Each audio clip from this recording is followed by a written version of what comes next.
আপনি যতবার যখন বলেছিলেন বিসমি রাব্বিকা, রবের নামে পড়েন, আমি কিন্তু একটু দেরি করি না, আমি আরম্ভ করেছি আপনার সাথে।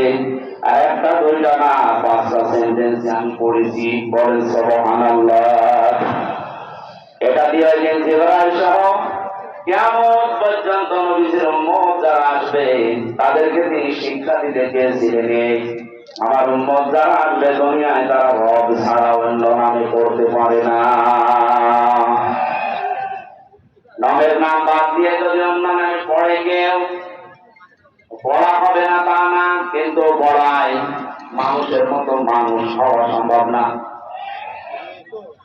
আমি এই চোখে দেখেছি, বিশ্ববিদ্যালয়ে ক্লাস চলছে, শিক্ষককে ছাত্র জুতা দিয়ে পিটাচ্ছে, গবেষণা করে মেরে ফেলবো। শিক্ষক হাত জোর করে বলছে, বাবা আমার ছেড়ে দে, জীবনে আর ক্লাসে আসবো না, না করে আমি মেরেই ফেলবো। এটা ছাত্র, এটা কি সিস্টেম অফ অফিসার। চোখে আমি এইটাও দেখেছি, কোরআনে কারিমার সামনে শিক্ষক ওযু করছে, ছাত্র পায়ে পানি ঢেলে দিচ্ছে। শুধু পায়ে পানি ঢেলে দিয়ে হয়নি, নিজের হাত দিয়ে পরিষ্কার করে দিচ্ছে। ছাত্র মাস্টার্স করে নাই, কেবল 4-5 দিন ভর্তি হয়েছে। আলিফ বাতা সাপোর্ট জানি, কোরআনের স্পর্শ এখনো পাইনি। শুধু আল্লাহর পরিচয়, আউযু বিল্লাহি মিনাশ শাইতানির রাজিম, বিসমিল্লাহির রহমানির রহিম। পরে আলিফ বা তা সা এগুলো কেবল পড়ছিল।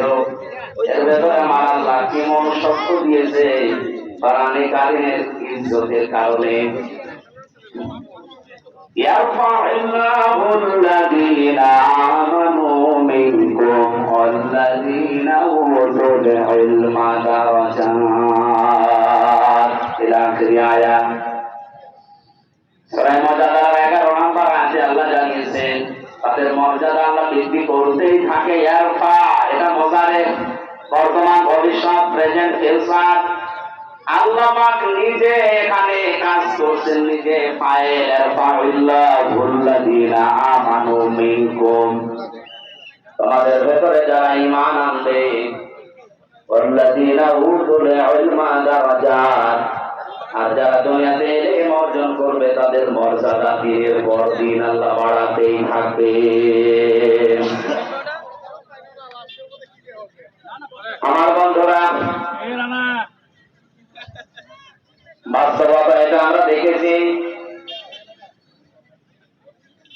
পৃথিবীতে শিক্ষিত মানুষ যারা দাবি করে, এরা যত মুরব্বী হয়ে যায়, বয়স যত বেড়ে যায়, এই মানুষগুলোর মর্যাদা পরিবারস্থ লোক থেকে দুনিয়ার মানুষের কাছে তত কমতে আরম্ভ করে। এর বাস্তব প্রমাণ সাবেক অর্থমন্ত্রী মরহুম আবুল মাল আব্দুল মহিদ। শিক্ষা দীক্ষা, টাকা পয়সা, প্রভাব প্রতিপত্তি, ক্ষমতা কম ছিল আপনার চাইতে, তা না। 53 বছরের ভেতরে যে আপনারা এবার অর্থমন্ত্রী পেয়েছেন, আর এতদিন পর্যন্ত চট্টগ্রাম, সিলেট, ঢাকা, ওই সমস্ত অঞ্চলগুলো বাংলাদেশ নিয়ন্ত্রণ করত। এত প্রভাব থাকার পরও দিন যত গেছে, মানুষের মর্যাদা আমার আল্লাহ পৃথিবীর কাছে কমিয়ে দিয়েছে। এমন কমিয়েছে, সন্তান পর্যন্ত অনেকে বাড়িতে রাখতে চায় না। কয়েকদিন ধরে আপনারা, কিছুদিন আগে দেখতেছেন ফেসবুকে একটা ভিডিও খুব ভাইরাল হয়েছিল। 4টা ছেলে 2টা মেয়ে, 6 ভাই বোন মিলে পিতার সম্পদ গুলো সব নিজের নামে লিখে নিয়ে বাবাকে রাস্তায় ছেড়ে দিয়েছে। সুবহানাল্লাহ। না, শুধু আলহামদুলিল্লাহ বলতে হচ্ছে না, এখানে আলহামদুলিল্লাহ বলা দরকার।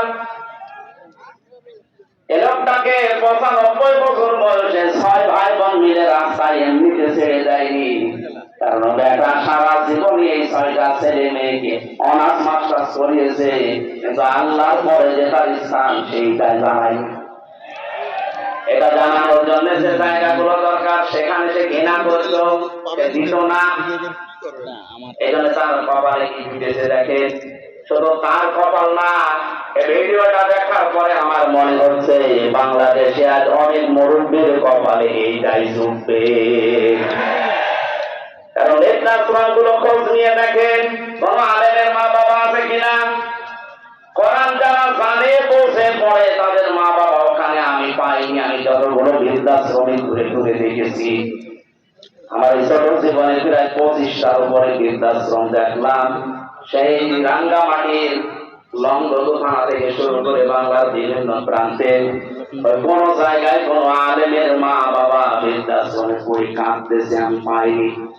কারণ আলেমরা জানি আমার আল্লাহর পরে মুরব্বীর স্থান আমার কাছে। নিজে খেতে না পারলেও দরকার ভিক্ষা করে খাওয়াবে, অথচ ওই 6টা ছেলেমেয়ের ভেতরে আল্লাহর পরে মা বাবার স্থানে জ্ঞান কোনদিনও মুরব্বী দেয়নি।